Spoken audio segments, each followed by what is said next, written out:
This episode of the Professors does not necessarily convey the opinion of Blackborder.com, Wizards of the Coast, or anyone here at PwtP.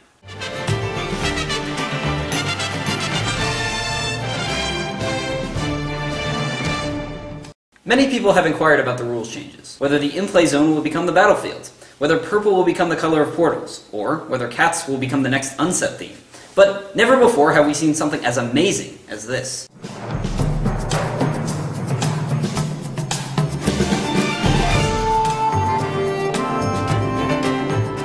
These rule changes are the best thing that have happened in Magic in a long time, right up there with the reprinting of Squire, and 12 suicides committed this year alone over what the hell banding actually does. And now we cut to Chris White for more on this life-changing story. Chris? Many rules changes have dissuaded players in the past, Ant. The 6th edition rules changes caused a drop of 57% of DCI-sanctioned players, and the creation of 120 million new landfills. And again, players nationwide dropped their cardboard addiction in 2000 when they lost the ability to stop confusing their white cards with their artifacts in the great frame change of the 8th edition. But now today, in what some players are calling Magic's 38th death, in what many are calling the Great Word World of 2009, PNN went inside to ask these players their thoughts on these new modifications. I'm just playing a game, and I say I'm going to mulligan my hand, and my opponent calls over a judge. He gives me a game loss for using fake terms. And I'm like, of course, I'm such a jackass. You know, I'm so happy that Wizards of the Coast gives us an opportunity to spend $4 on 15 pieces of cardboard. Thanks, Chris. And now we'll go to our local basement nerd for more.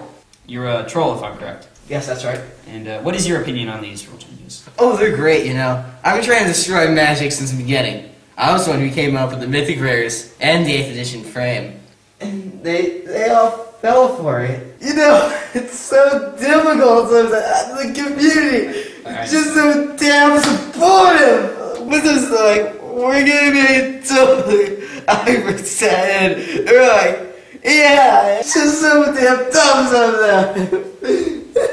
Yes, we understand. We'll let you go back to finishing your last achievement now. Thanks. Truly an amazing story. Just to note that all the fancy graphics you're seeing here today were designed on a Windows Dell 09 computer. In Windows' major revamping, they've added an easier-to-use interface, new logo, and customer service that actually speaks English. On to our next topic, we'll have a roundtable discussion on some major recent developments in Goblin engineering.